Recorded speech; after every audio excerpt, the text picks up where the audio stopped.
Okay, ma'am, with your permission, we'll start the webinar, but I'll give a brief introduction to you as well. Okay. So welcome all participants to today's Comstech Distinguished Scholar webinar. Today's talk will be delivered on publication in high impact journals. And the talk is being delivered by Professor Dr. Corina Joseph. The talk will focus on her experiences in publishing high impact vector journals, and she'll cover various topics like the submission process, the publication outlets, the structure, the review process, and the submission system. Before we begin, I would like to formally welcome and introduce the speaker for today's session. Professor Dr. Corina Joseph is currently a professor at the Faculty of Accountancy, University Technology Mara, Kavangan, Sarawak, Malaysia. She is an associate member of the Malaysian Institute of Accountants and an associate fellow of the Accounting Research Institute, one of the higher institutes or institutions center of excellence under the Ministry of Higher Education, Malaysia.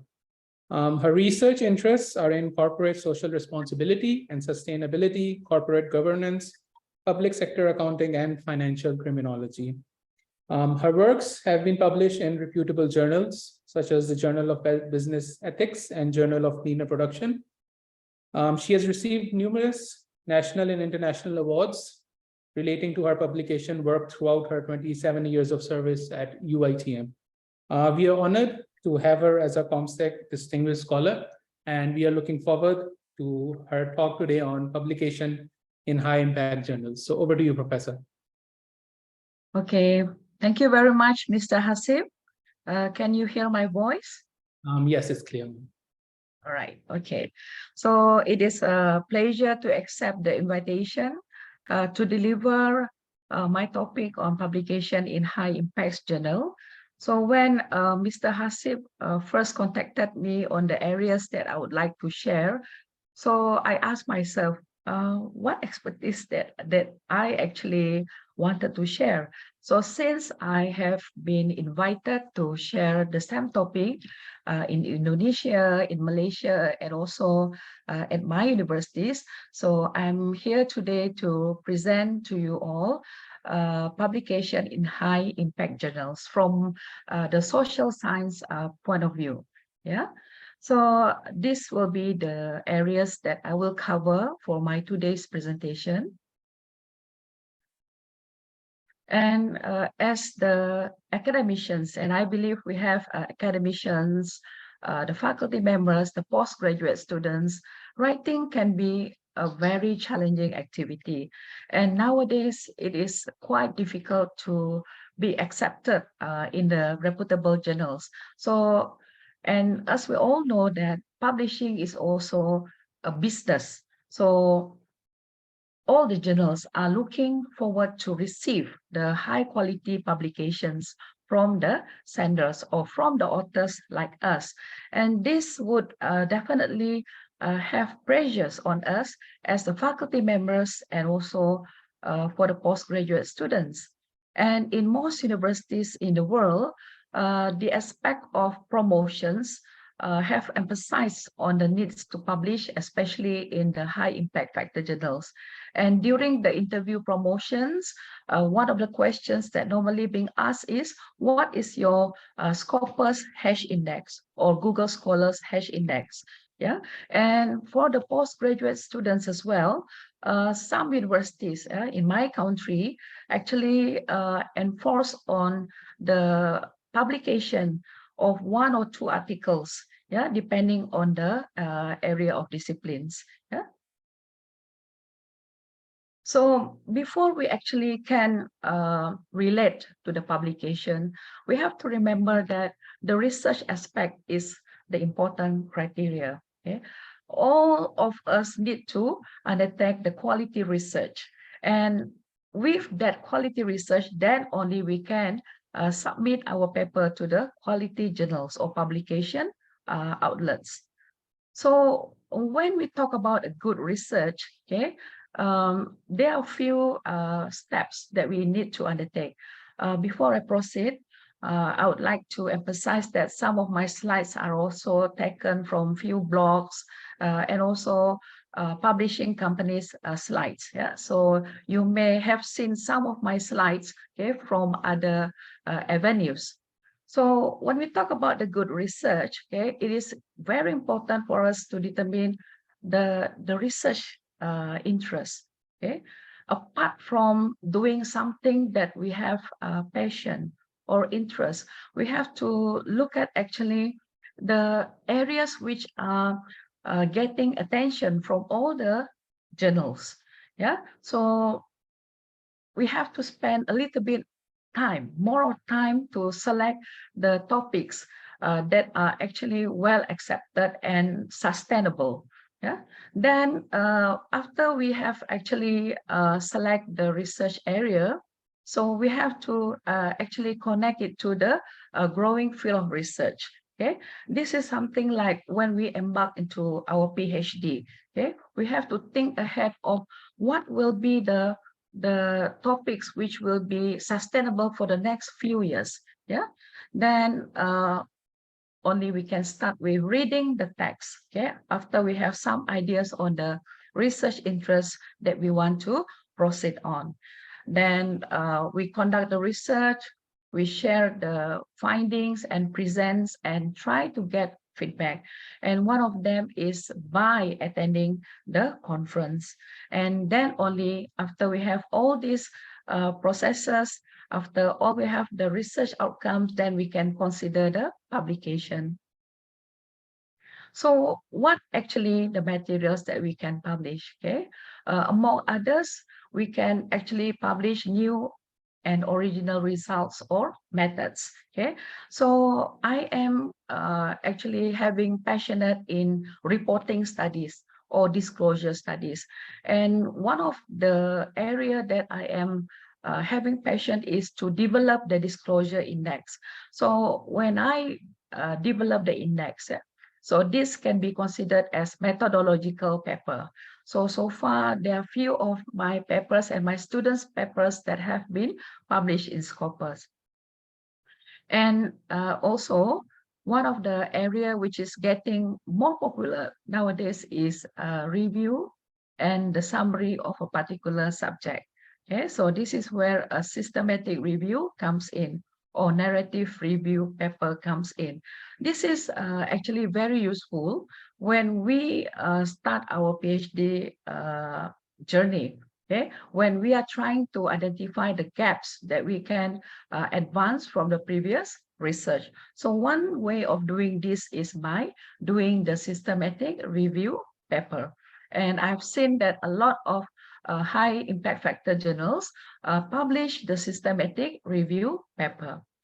And definitely manuscripts that advance the knowledge and understanding in a certain scientific fields. Yeah, so I understand that most of the scholars under Comstech comes from the science and technology field. So there are many areas actually that are gaining more popularity. And even in my field, okay, in accounting, we are also looking at the impact of the accounting new technologies on the accounting professions. So this is actually something related to the practices.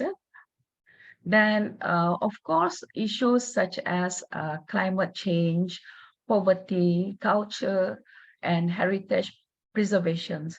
Anything that is under sustainable development goals, yeah, deserve more attention when we come to publish research or undertake a new research. Then also definitely the research that have been completed, it can be published. Okay, the paper presentation, conference paper presentation, and definitely for the postgraduate studies materials.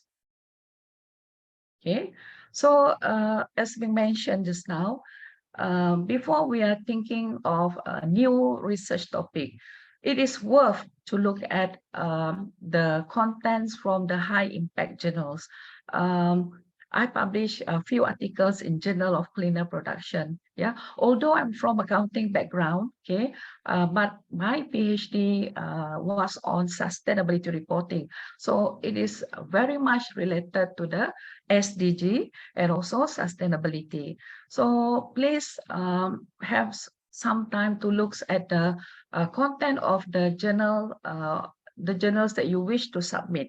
Okay, so for example, like a Journal of Cleaner Productions, apart from looking at the scope and the aims of the journal, it is also worth to look at the titles or the topics that actually are published in the journal. Okay, so as you can see from this page, most of the areas are on environmental sustainability.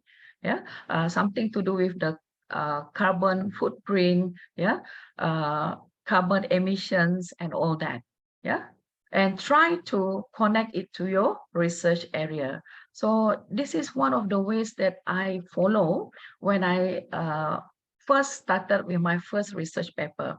I go to the journals, I observe the topics, and I choose few articles that are actually close to my research area. And also, one good thing when we look at the multidisciplinary journal like Journal of Cleaner Production, we can also relate it with other generic areas. Like for this topic, for example, okay, whereby the review paper is actually looking at how the academicians can actually help to promote the policies in terms of the sustainability reporting directive proposals in the European country. And also, from the same journal, okay, you can refer to this title, The Effect of Carbon Emission Policy on Financial Performance. So there is integrations of the environmental area and also finance or accounting. And another journals which I actually have published is Journal of Business Ethics under Springer. So here you can also start to look at topics which is hot or ongoing issues now. That is about AI, artificial intelligence. How is it the artificial intelligence can be used in the ethical practices? Okay, so this actually deserves a special place in high reputable journals.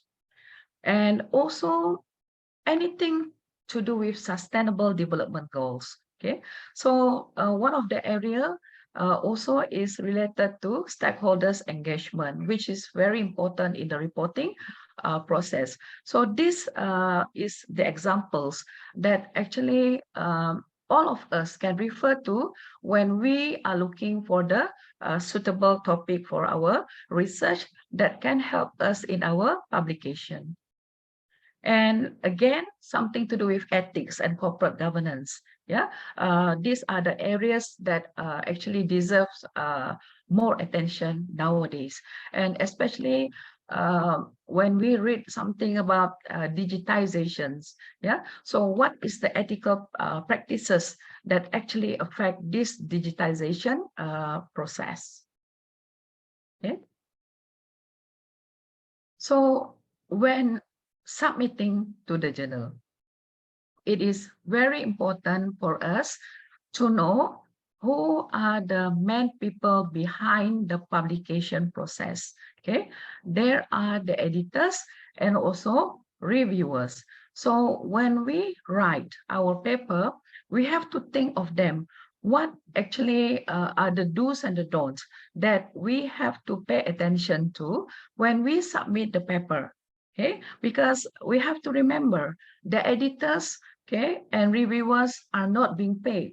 There are busy people. They have their own responsibilities at the universities apart from this submission process.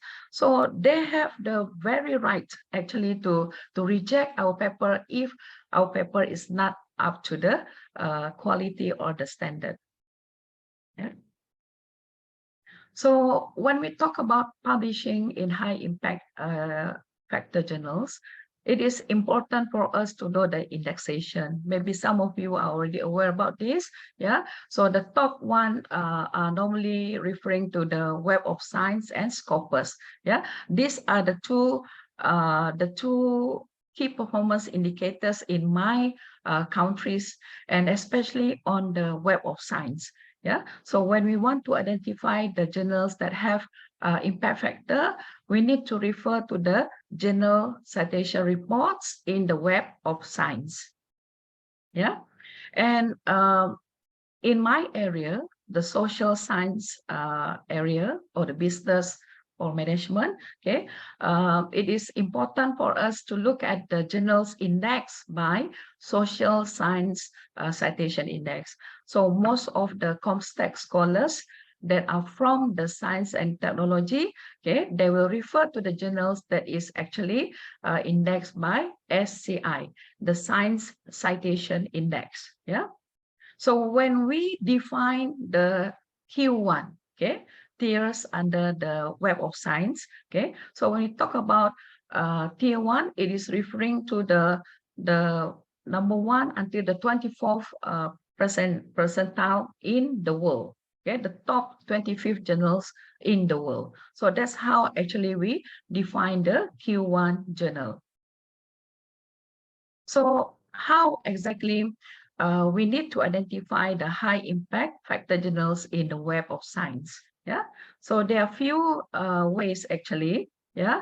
So firstly, after you have identified your research area, okay, now that you are ready to publish, okay, you can visit the Web of Science website. Okay.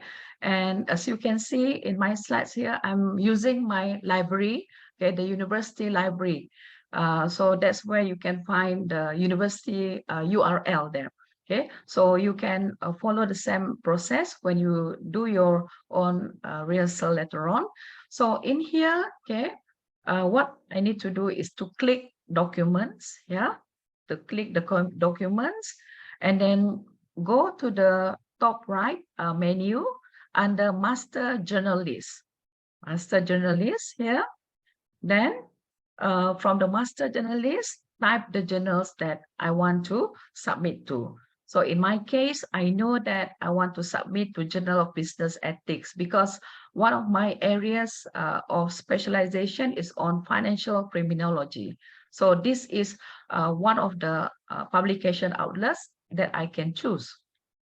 Okay, so after I click on that, I will find the journal information. Okay, so it has the publisher's name, the ISSN number, and the indexation, which is under Social Science Citation Index. Okay, so that is the first method. And the second one, okay, I will go to the Clarivate website, okay, using the journal citation reports menu, okay. So from there, okay, using the same journal information, I can find the journal information which have the category, okay, that is under ethics and also under business, okay. And upon clicking the information also, the menu will lead you to the impact factor of the journals. So under the business category here, you can see that Journal of Business Ethics is under Q2, but under the ethics category, okay, because of the percentage is more than 90%, so it belongs to the Q1. So this is how actually we determine whether the journals is Q1 or Q2. Okay. Then as you can see here, okay, when I prepared the slides a few months ago, so this is the highest impact factor for this journal, that is 6.331. So this is considered quite high for the social science researchers. Yeah. And another way to determine the impact factor is by doing or by using the advanced search in the Clarivate website. Okay, so for example, if you want to know about the details of my publications. So using the advanced search query, so what you can do, you can type in the box AU equal to Joseph, Corina. So it can bring you to the list of my publications. Okay, so you can actually click any of the journals to see whether this journal has impact factor or not. And for one of my publication, Journal of Business Ethics, yeah, so you can actually find the impact factor information. So these are the ways for you to determine or identify the impact factor. Yeah. So far, oh, so good. Yes, ma'am. Okay. Yeah. I'm sorry. My throat is a bit dry today. So when it comes to the paper structure, there are few important components that we need to actually pay attention and follow the author's guidelines in the journals. So the first one is on the title. So make sure the title of your paper is concise and informative. Okay, meaning to say, when the readers look at the title of your paper, they can actually have the overview of what is your storytelling, what actually you want to deliver in your paper. And this title also often used in information retrieval system. For example, one of the popular topic now is on sustainable development goals. Yeah, so that would be included in your title and later on also in your keywords, because this is included in the information retrieval system. And when we actually come out with the title, okay, avoid using abbreviation and formula, especially the uncommon abbreviation. Okay, I had received comments from the reviewers about this. Yeah, so that's where we learn not to do the same mistake anymore, and always refer to the journal requirement, because one of the ways that we have a desk rejection from the chief editor is because we don't follow the journal requirement. Yeah, so when you submit your paper today, the next day you already receive the rejection decision, and one of the reason is because you don't follow the title or other journal requirements. And if you actually use theory, okay, it is good to include the theory, okay, in the title, so that the audience actually know that you are using theory or a new concept to your research. And avoid boring titles. For example, a study of corruption practices in the Asian countries. Okay, so that is a boring title. So maybe you can paraphrase it and change it to corruption practices among companies in Asian countries. Okay. Then the next one is abstract. Yeah. So I normally submitted my work to these two publishers, Elsevier and also Emerald. So with Elsevier, okay, you must include all these components, okay, like objectives, okay, methodology, and so on. But most importantly, it has to be concise and factual, right? Then when you submit your work through the online system, okay, it has to be a separate file, okay, from the main text, and avoid non-standard or uncommon abbreviation. And when you have the clear abstract, so this basically will attract the editors, yeah, to proceed with the next step of your research, your paper. So this is one of my paper, yeah.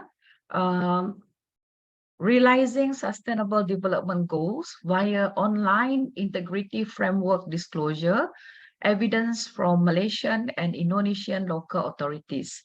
Yeah, so this paper was published in 2019, and among the first few papers that try to use SDG, okay, as the theoretical background or conceptual backgrounds in the paper. So in the abstract, okay, we must have the objective. Okay, like here, the objective of the paper is to examine the extent of integrity framework information disclosure on Malaysian and Indonesian local authorities' websites using the coercive isomorphism tenet. So I do not include the theory in my title, but I introduce my theory in my purpose statement in the abstract, in which I actually use coercive isomorphism under the institutional theory. Okay, and then in the abstract also, I mentioned about the method that I use. Okay, that is the content analysis.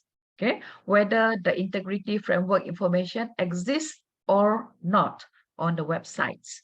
Okay, then here also in the abstract, I include the importance of the papers.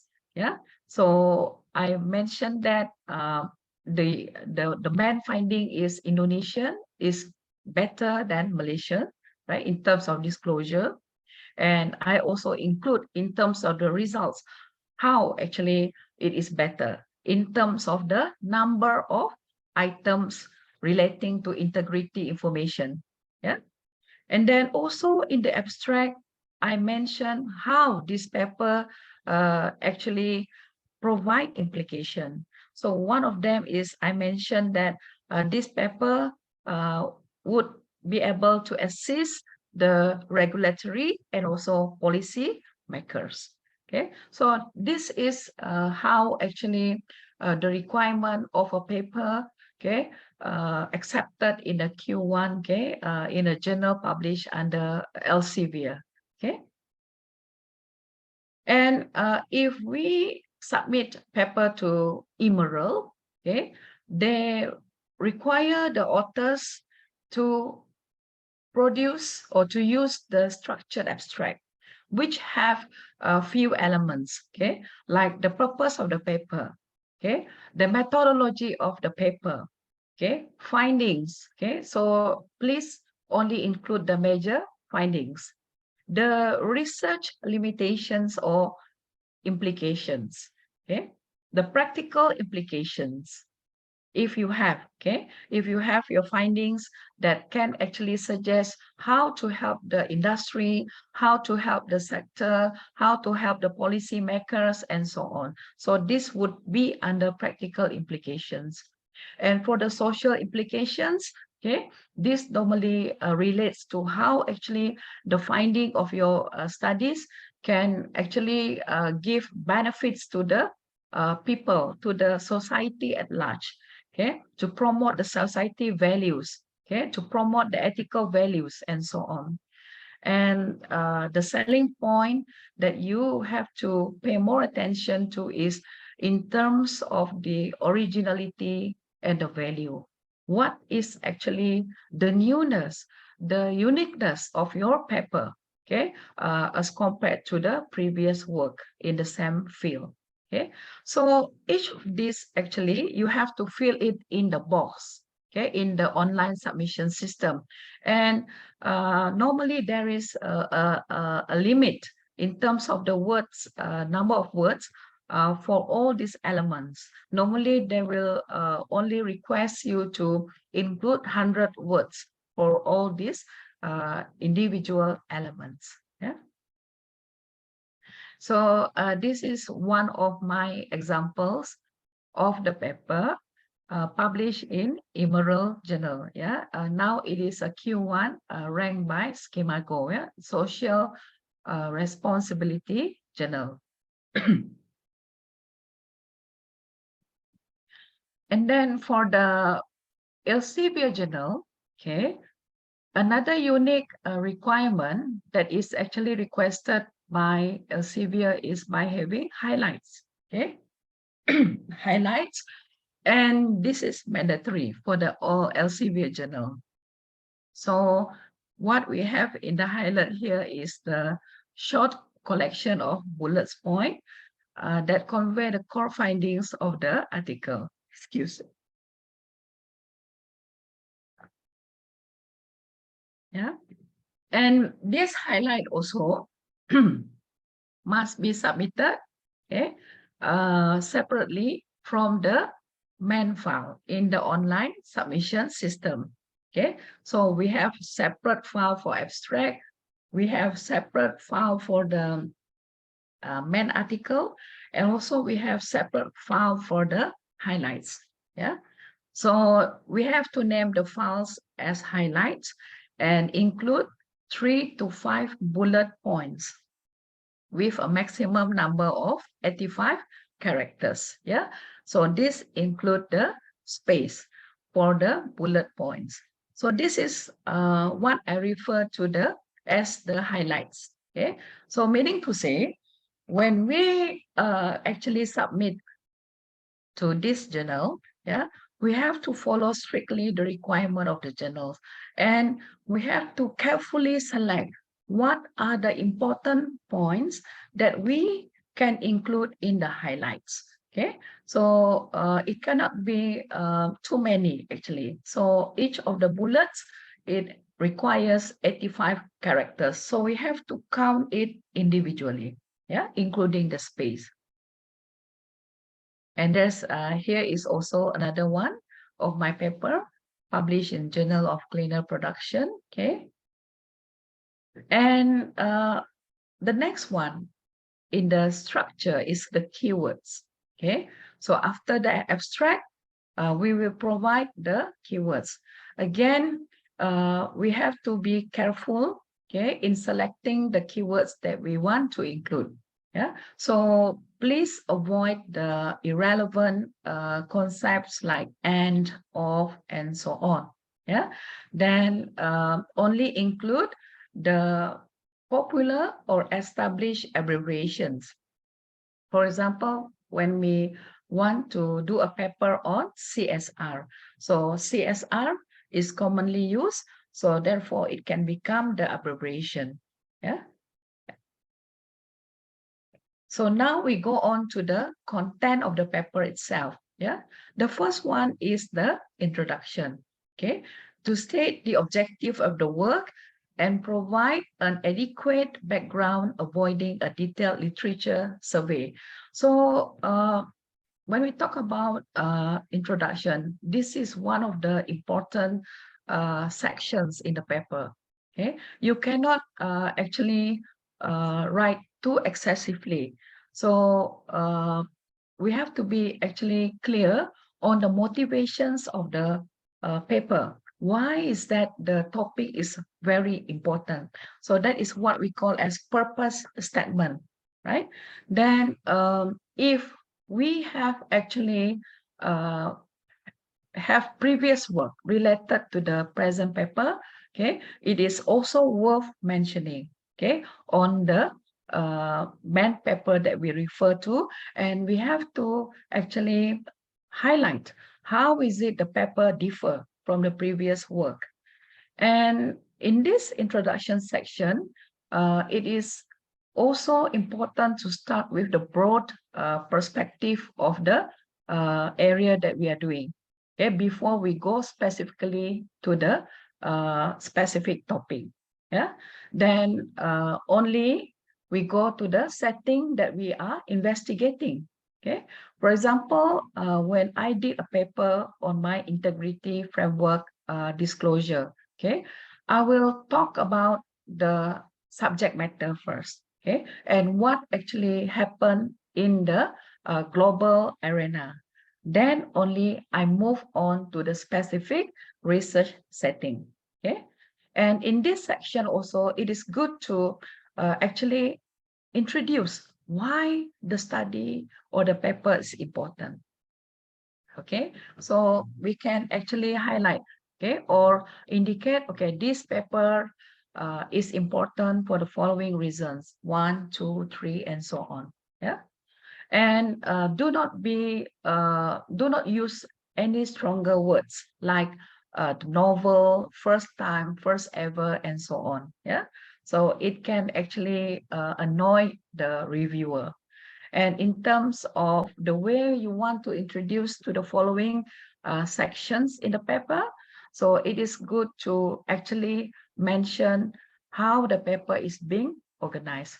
So perhaps, okay, you have the paragraph saying that section 2 will be on the literature review and theoretical framework, then followed by the methodology and so on. Yeah.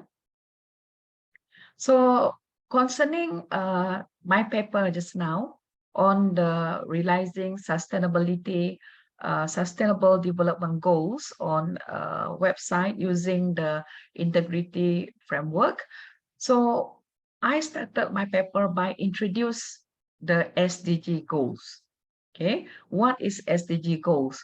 And then I also introduce, okay, to the integrity framework information, but I did not go straight away, but I actually introduced how, okay, corruption, okay, is adversely affected, okay, and this can actually hinder the realization of the SDG.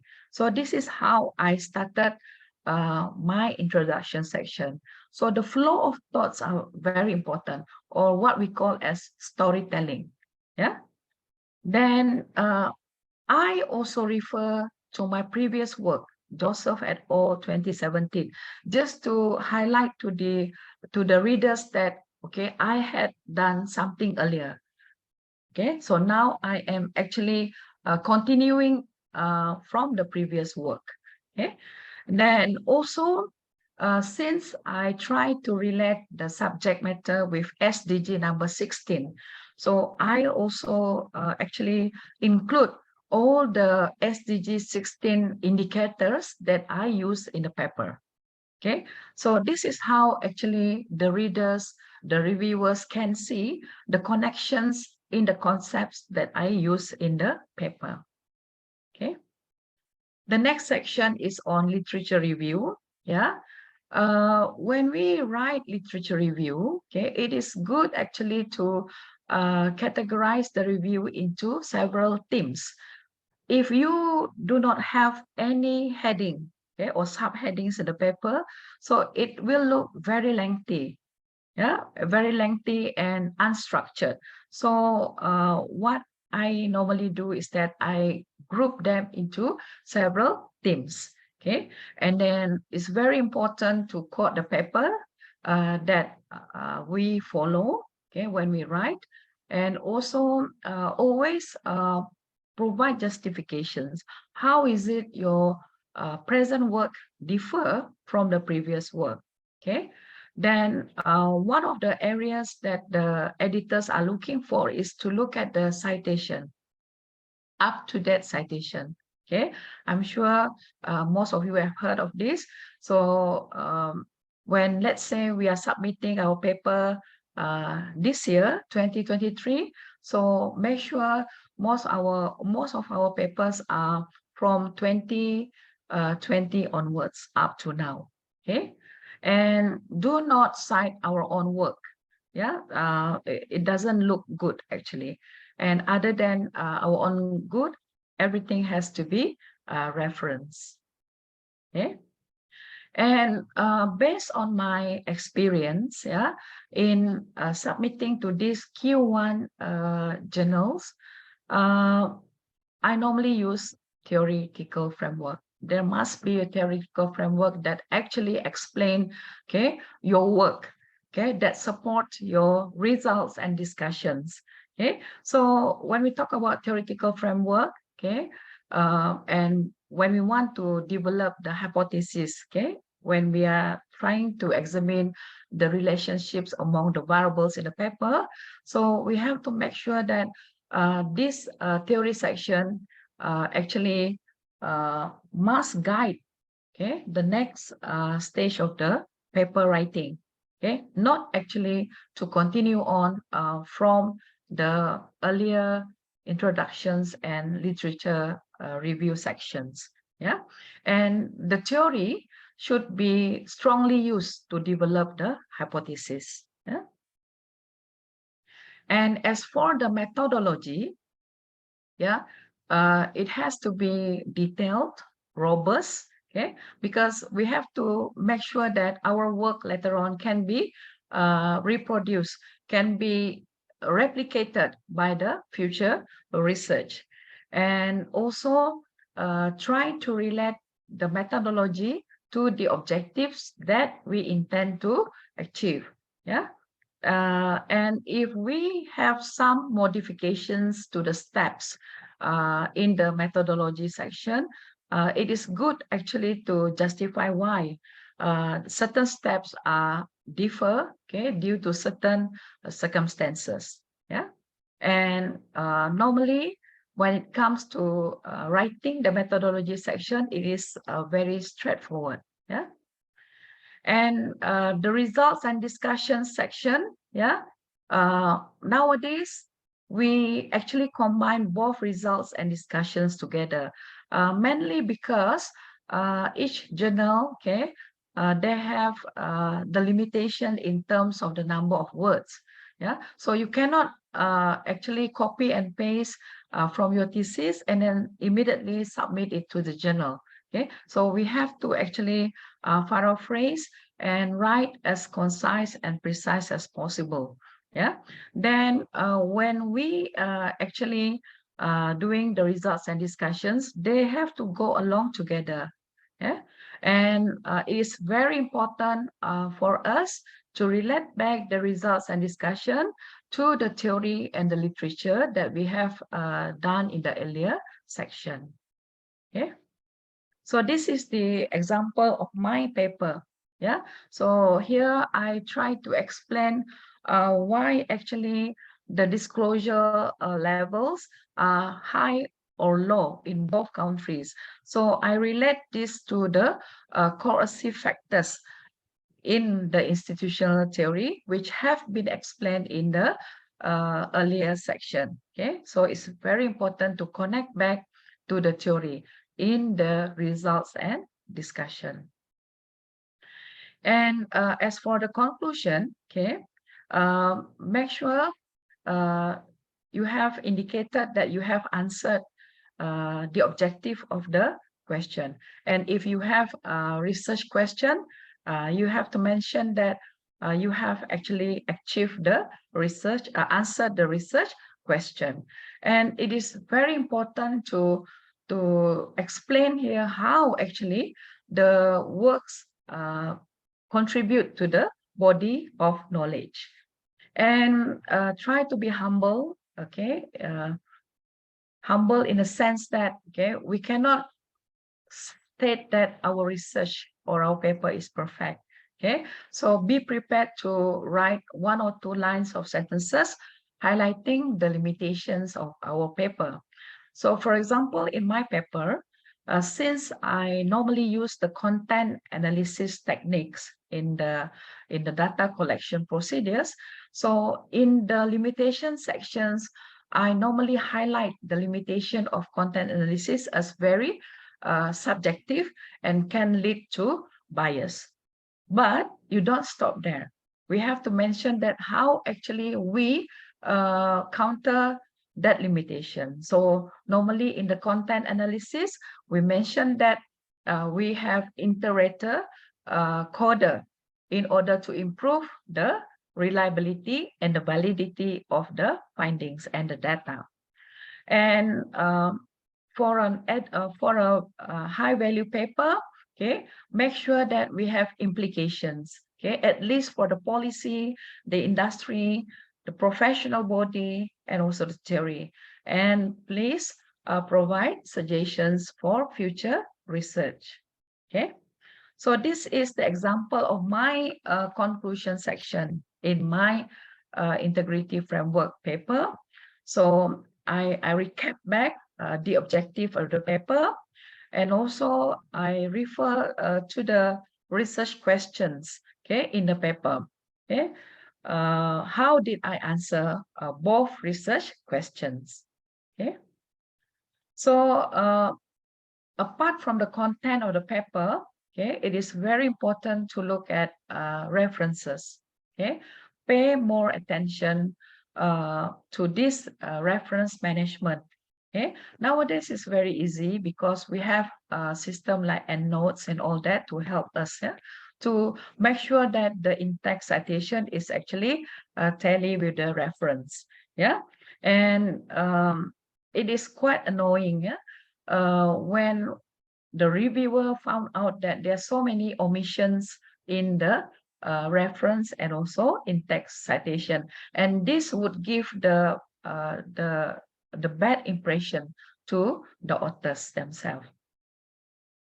Okay, so now it comes to preparing the paper.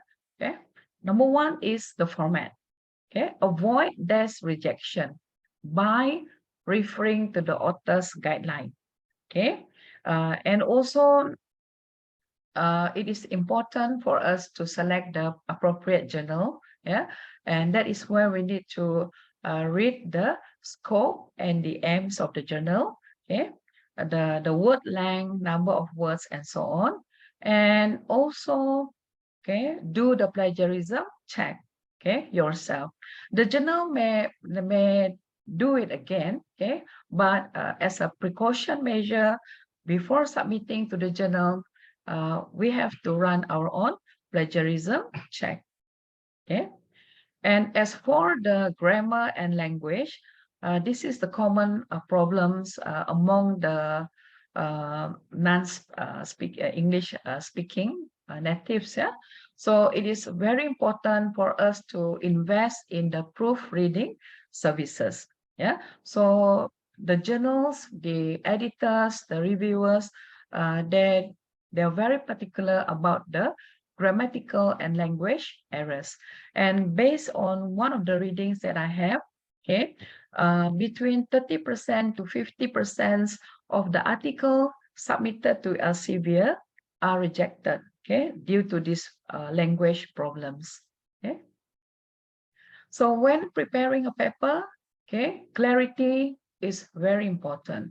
Okay, number one, make sure we must have a storytelling.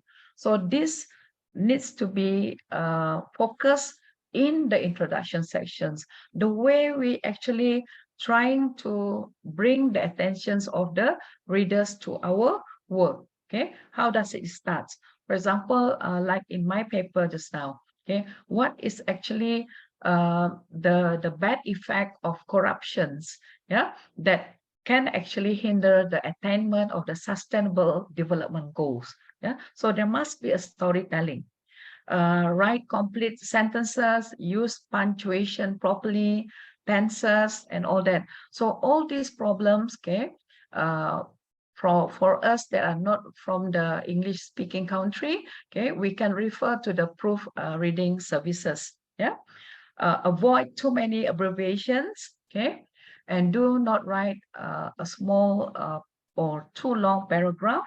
Yeah, and then avoid using the first person like we, okay, they, I, and so on. Okay, make sure that we follow the article's requirement in terms of the figures, analysis, word count, and most importantly, we have to read our work, okay, every now and then. There is no such thing that we come out with the first draft and then we submit. Normally, from my experience, actually it can be up to the fifth drafts, fifth or sixth or seventh drafts, then we can submit to the journal. Yeah, and polishing is very important. Yeah? And one of the important component that we attach together in the online submission paper is the cover letter.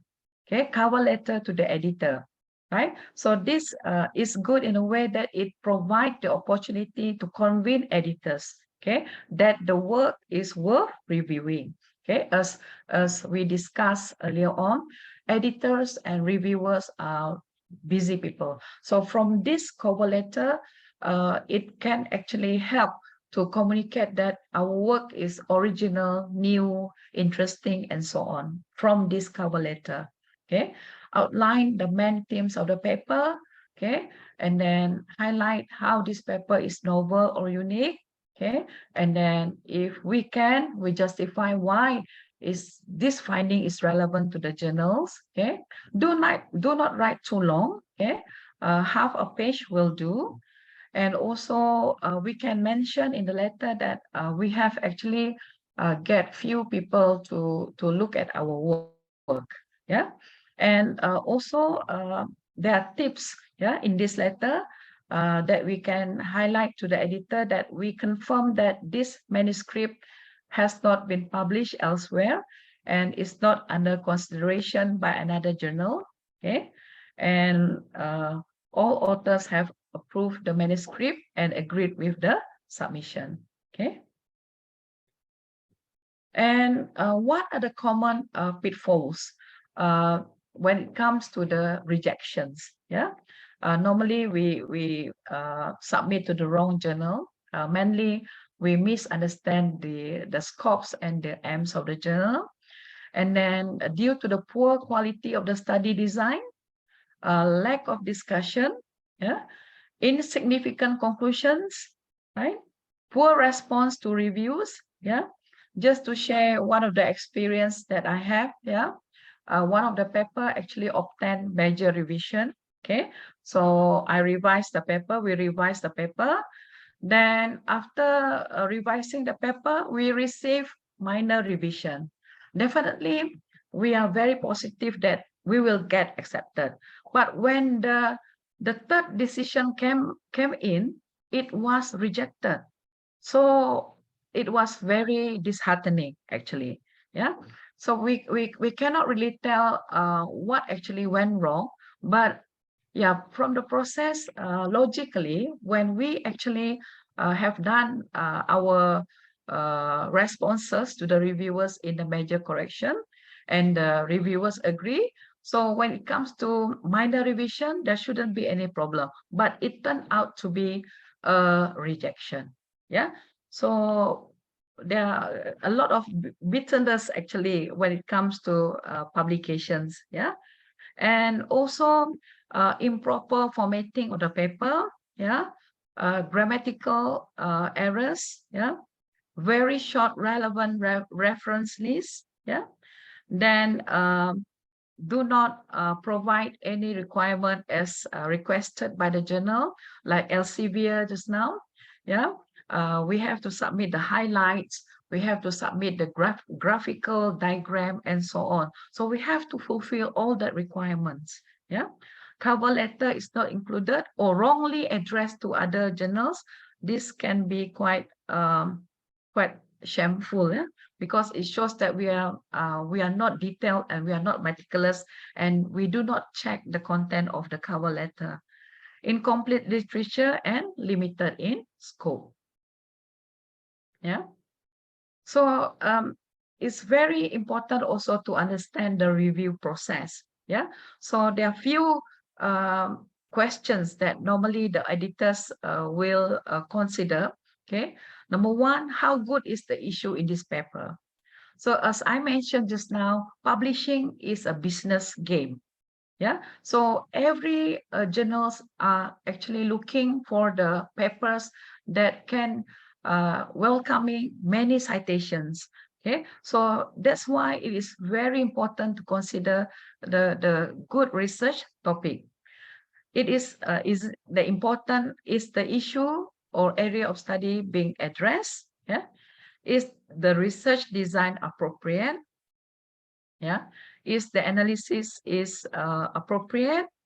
Has the study been put in context? This is very important.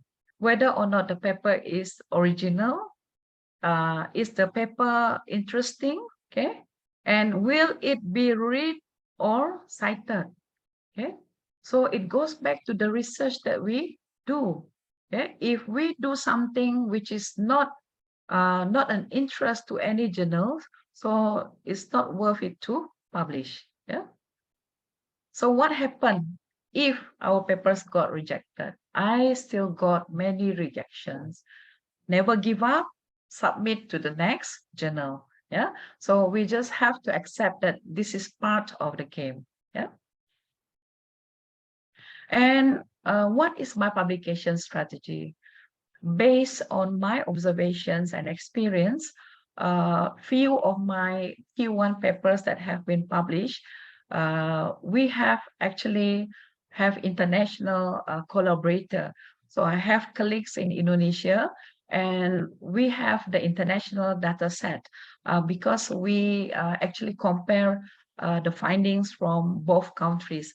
I think this is one of the reason why this paper is being accepted, yeah, apart from the subject matter itself. Another one, okay, my collaboration with the Indonesian scholar, yeah, Dr. Junetti, right? And another one, okay, this is international data, whereby I actually collaborate with Indonesian, but now one of them, Dr. Fitra Roman Cahaya, is already in the UK. Yeah, so this is actually the strategy that I use, okay, to get accepted in the Q1 journal. Yeah. So for the conclusion, there is no secret when it comes to the publication in the Q1 or high impact factor journals. Okay, all we need to have is a little bit of patience. Okay, we need to be patient. We need to emphasize on the quality and be cautious. Okay, in addressing the responses to the reviewers. And one thing is that never stop learning. Yeah, I like to attend the webinar such as this, like what we are having now, and listen to how actually other professors publish their work, right?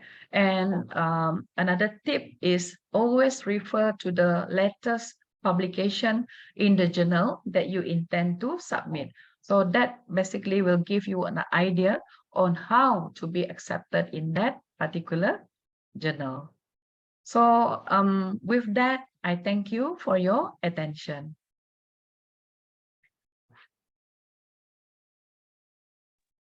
Thank you so much, ma'am. So we'll take the questions. So all the participants who have their questions, please write them down in the chat. So while you were having the discussion, there were a lot of questions, but I think a lot of them you already answered. Yeah. I think we should go through. So can I stop sharing my screen, Mr. Hasib? Yeah.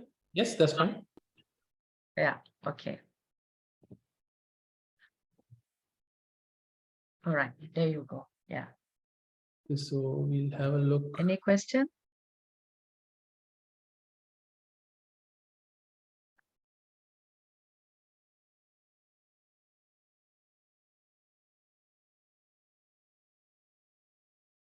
How do we manage incomplete coverage of literature, survey, and reference list? Okay, yeah.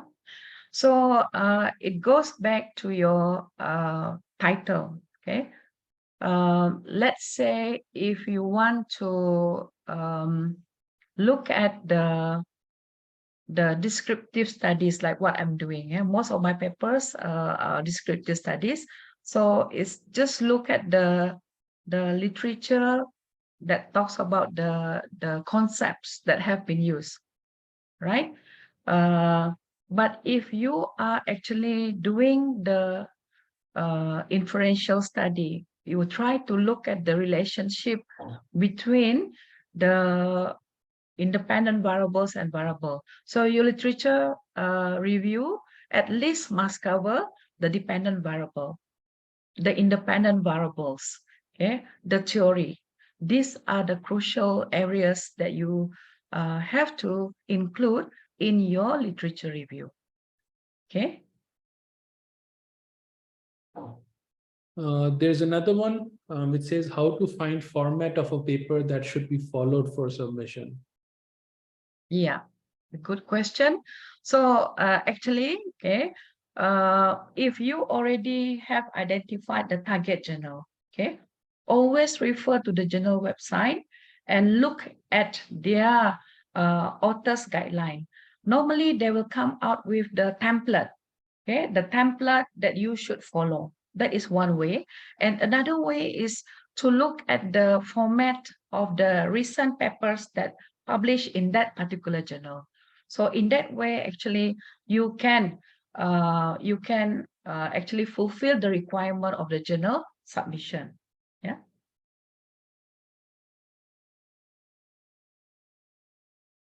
There's Any another. more? Yes, I'll read it out if it makes sense. Are there Yeah. journals which provide a series of accepted manuscripts as a guide for how your manuscript should really appear? I did a paper which repeated severely because I could not comprehend what the publisher really wanted.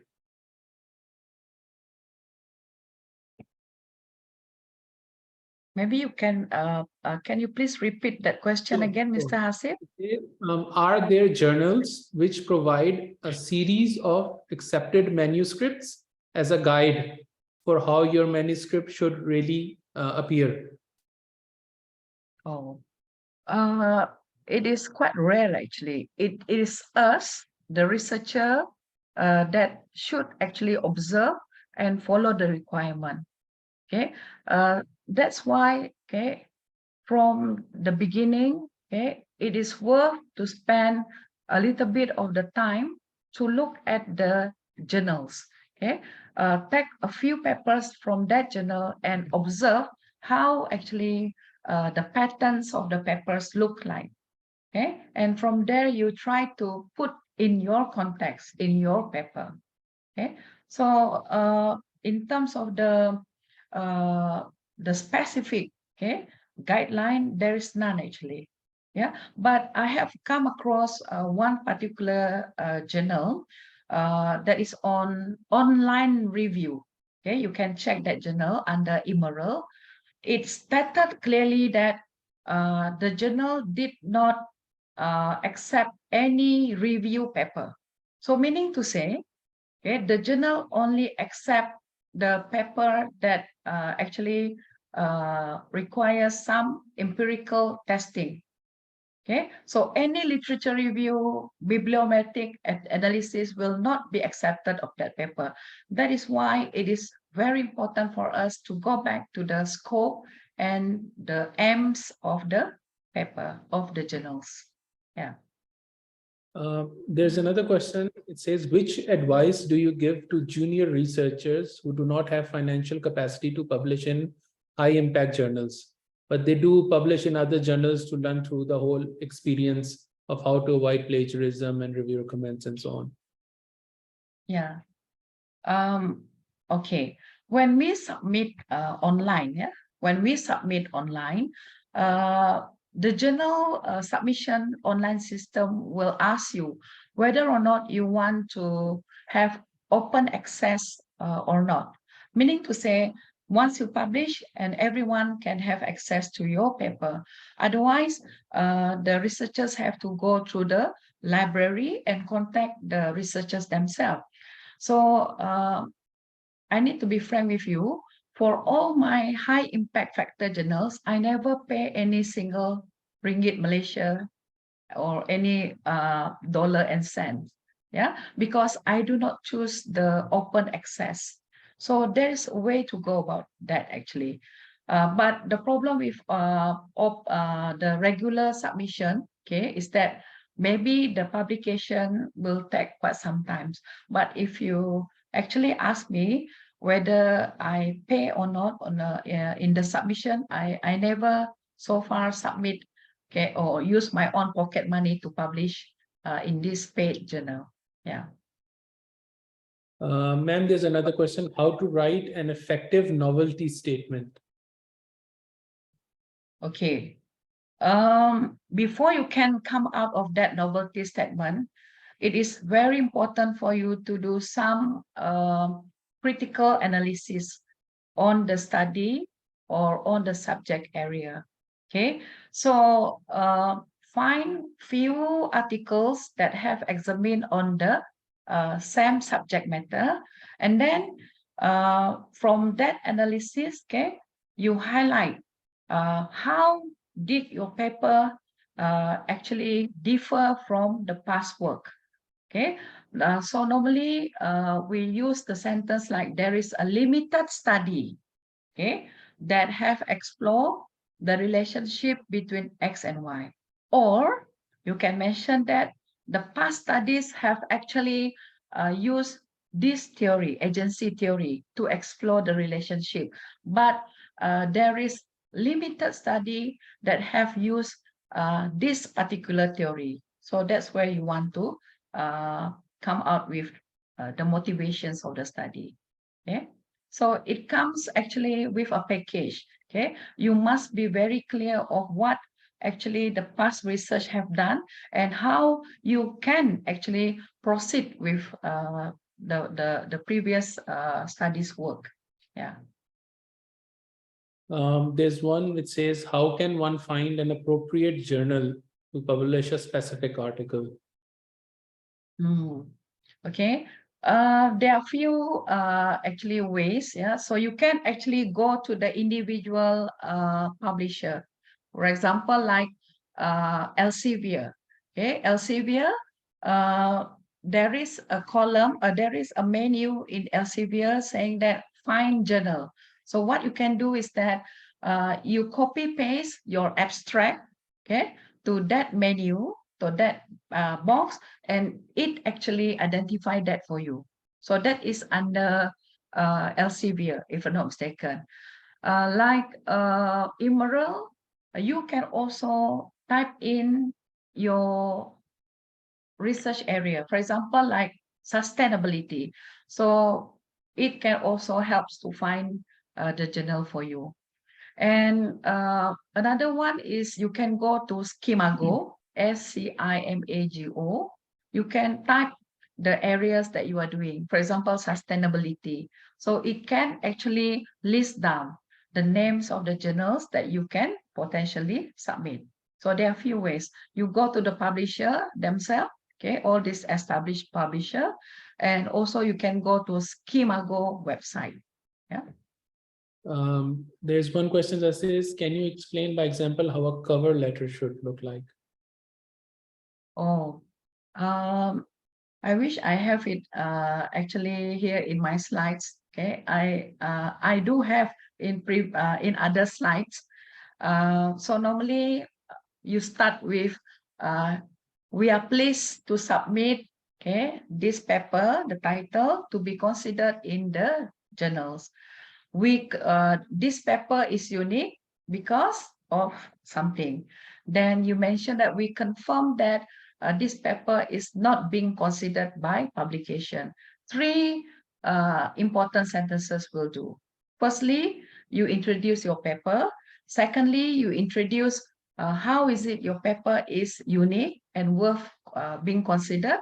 And thirdly, you have to assure to the editors that this paper is not being considered by other journals publication. Yeah. There's one, can you suggest a website where we can verify our manuscript being accepted for publication in a Q1 journal? A website to consider publication. Yes, where we can verify our manuscript being accepted for publication in a Q1 journal. Oh, there is no specific website, but you need to do an online submission to the journals, okay? To the journals, and that is where you can actually get the response whether your paper is going to be proceed to the next process or not. Yeah. One particular website, no, but you go to the specific journal website. Yes. So I think those are the questions for now. Thank you so much once again, Professor, for the insightful lecture. And we can see that there were a lot of participants. We had 110 plus throughout. And the people's questions, we can see that they are really interested in the lecture as well. So even if any other participants have questions, that are not answered or have further questions once they go through the lecture again, they can just drop me the questions. I'll compile them and I'll send them to you for. Okay. Right. And if you allow, you can share a PDF version of the slides with me, and I'll Yes. share that with the participants as well. Yes. I Thank will do you. that, Mr. Hasib. Yeah. Sure. Thank you once again, Professor Corina, for taking out the Yeah. time and delivering the lecture. Yeah. I'd like to thank Thank the you very participants as much. well who are Okay. present Thank you here. very much, everyone. Yeah. Keep in touch, Mr. Hasib. Of Thank course. you. Take Okay. care. Bye. Bye-bye.